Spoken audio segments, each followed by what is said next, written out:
So when we check a wet area in a bathroom, generally what I'll do is I'll walk in, I'll just turn the tap on, let that run for a little bit, probably hop into the shower one,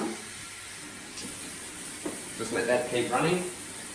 There's a bathtub in here, just check the sealant around the bathtub, make sure all the sealant is in good condition, check the tiles throughout the bath area, make sure there's no mould, no grout missing, make sure they're all okay.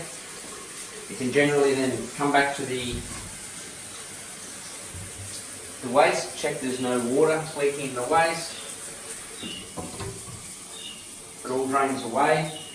Got to make sure you've got floor waste. So there's always usually a floor waste in the middle of the floor area, and then there's a drain in the shower. So this one here hasn't got a door, but you can see there's no leaks. The shower's been running for a couple of minutes. I then will turn on the lights.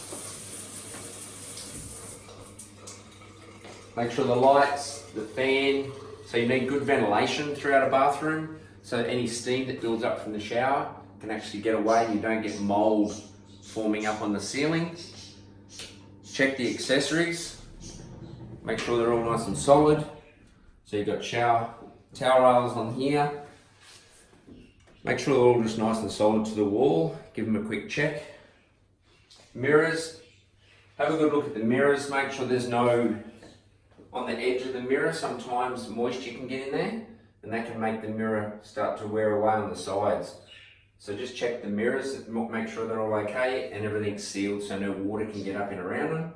Again, sealant around your vanities so that you don't get any moisture in there. Bit of storage, you always need storage in your wet areas. And everything here looks pretty good. In the toilets, again, just check your fitting. Give the toilet a flush. Again, make sure there's no water leaking around anywhere. Check the seat, make sure it's nice and solid. And again, your light, if you haven't got ventilation on a window, you'll have to have a fan inside. So make sure there's either ventilation, fresh air ventilation, or there'll be an exhaust fan for a toilet.